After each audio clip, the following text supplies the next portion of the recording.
As someone who really likes folding smartphones, be it a Z Flip, a Z Fold, or, look, I can say Surface Duo and Duo 2 are folding smartphones, but that's not really the same thing. Yes, they do fold, so they do qualify as a folding phone, but when most people say folding phone, they're thinking of a folding OLED screen, right? Something more like a Z Fold that actually, the screen itself is what's folding, not a hinge separating two screens. And because I do really like those devices and I see a ton of utility in those devices, I cover them a lot on this channel. And in the videos where I cover these devices, there is a particular comment that I see a lot there. I see it a lot on Twitter as well. There's a general split in the opinion of people. There are people like me who think that they are great and that have used them and see the utility in them and think, man, this is the future. I will never go back to full-time daily driving like a normal slab style smartphone.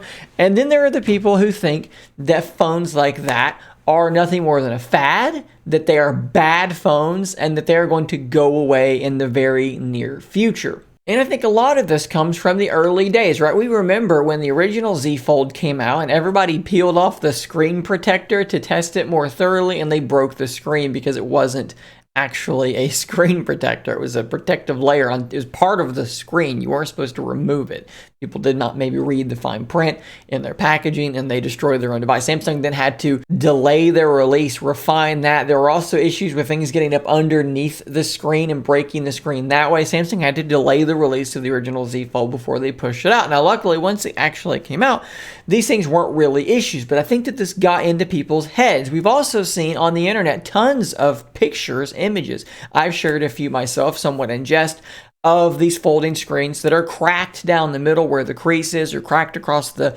center where the crease is on the flip. And that kind of scares people, and I totally get that, but I want to push back a little bit on the point of, these devices being extremely fragile. I mean, my Z Fold 2 is almost 2 years old now, and it is absolutely pristine. There have been no problems with it. Now, I'm not going to say nothing would ever happen to it, because sometimes you just have some bad luck with these things. But the idea that these things are just breaking at an incredibly high rate, I just don't think is true. I think there is a bit of a confirmation bias out there, because with a normal smartphone, how many people have you seen walking around with a cracked screen on a normal smartphone, or a cracked back on their iPhone, something like that? It's a lot, right? It's a lot of people. It's not the majority, but it's a ton of people that I've seen through my life with cracked screens. It's really common. Nobody ever really talks about that anymore because it just happens. People drop phones and they crack. With the folding OLED displays, every broken fold screen is a news story to people. So they go to Reddit, they go to Twitter, and they post an article, "My screen is cracked." And they'll always say something like, "Nothing even happened, I just opened it and it cracked." Maybe that's the case, but maybe they dropped it. We don't really have the information. But my point is, if every person who dropped a normal phone went to Reddit, went to Twitter, and posted that they cracked their device, you would be thinking, oh my lord, there is an absolute epidemic of broken screens on smartphones. All it would take is for people to treat their normal phones like folding phones, and the awareness of broken screens would be very, very different. Like I said, every broken fold screen is a news story. Every broken normal phone screen is just commonplace. So there's a little bit of that confirmation bias there. So again, I'm not saying that they are as durable as a glass, like a Victus glass screen. But what I am saying is that the idea that, if you buy a Fold, it's going to break, I just don't think that that is the case. And I've seen it firsthand. I know a few people that have phones like that they're many years old and have never had any problems.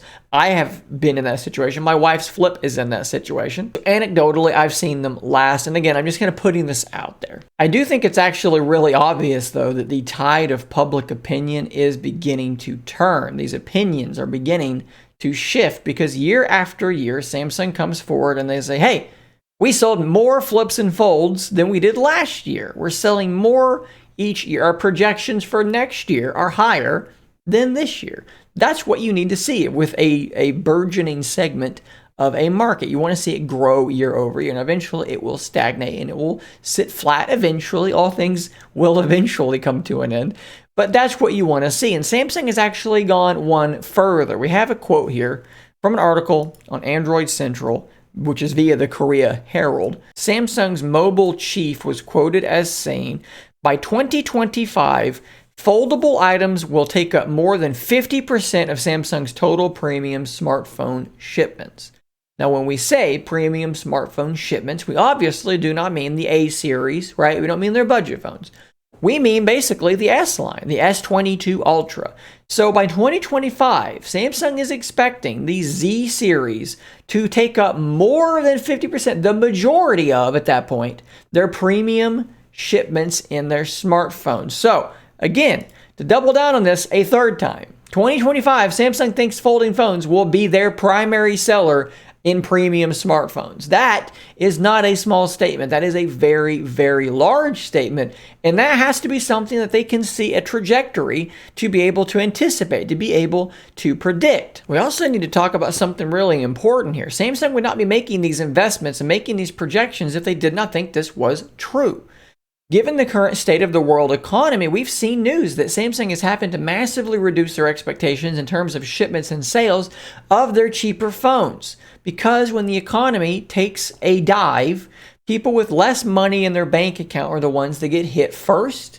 And just statistically speaking, those are the people that tend to be the ones that buy the $200 and $300 phones, which have long made up a huge portion of Samsung's sales. We think that the S series is how they make all their money.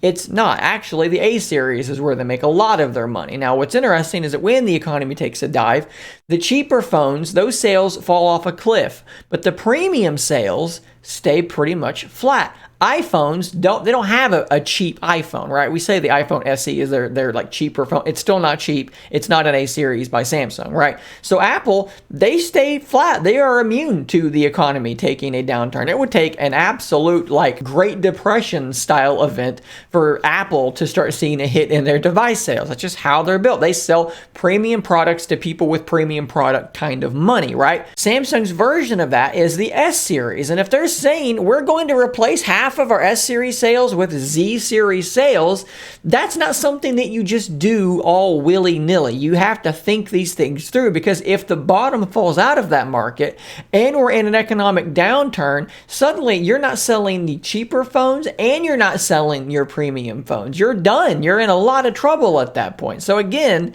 this is not a small statement. Personally, I don't think this is surprising at all that more and more people are buying these devices. They're really good phones. They're really cool phones. My wife, I'll give you a perfect example. It's kind of a Borat thing. My wife, anyways, she really loved her Pixel 5. Okay, it was a great phone. She really, really loved it. When I bought the Pixel 6a, we talked about like, oh, maybe you could try it for a while and see what you think about it. But there's one thing about her Flip that she keeps coming back to. She happens to be a woman, and by virtue of this, happens to wear the pants that women wear. And if you know anything about the pants that women wear, you'll know that they don't have pockets. The pockets are like this deep, okay? So the utility for her in the Flip may sound, trivial to you, but trust me, it's not. It's that she can have a big, beautiful screen, a massive phone screen that can fold over and can fit in her pocket. Typically, when, other phones she would have, she'd be walking around and this much of the phone is sticking up out of her pocket. She put it in the back pocket and it's sticking way out. That's not good, right? But with the Flip, she can fold it over. So you can have your big screen and still have a secure phone in your pocket. Again, that may not seem like a big deal to you, but, well, you try being a woman wearing the pants that women wear for a while and carrying a great big phone. It just doesn't work that well. And she doesn't carry a purse either. So it's just a solved problem for her. And then you got somebody like me that, if you had have asked me 10 years ago, hey, you want a phone that can be a phone at one time and then can open up into a massive tablet screen at other times with like really good multitasking, and you can watch videos on it and the speakers are amazing. And it's just like multimedia powerhouse. But then again, you can't put that in your pocket, right? You fold it over, put it in your pocket and carry it with you. Yeah, I would have been like, where do I sign up? That sounds absolutely futuristic and amazing. These devices are really, really good. So yeah, they're expensive, but they're going to keep coming down in price. The Flip is under $1,000 now, and I personally know iPhone people who have looked at this and said, well, I guess I got to go buy one of those. I guess I'm getting off the iPhone bandwagon because that looks really, really interesting and super cool to me. I know these people. I've talked to them on the internet. I know them in person. as well. So yeah, if you ask me, Shane, do you think folding phones are a fad? Do you think they're going to go away in a few years? Or this is going to be, 3D TVs? It was just a flash in the pan? Absolutely not. I think that there is a reason that Samsung is making these statements. There's a reason that Samsung is investing in them the way that they are, and that they are willing to take the quote-unquote risk of letting them replace their S-series sales to that margin. I would love to hear what you guys think about this in the comments down below, though. Thanks for watching. If you enjoyed this video, hit that subscribe button so that you don't miss more. I will see you on the next one. And until next time, stay nerdy, my friends.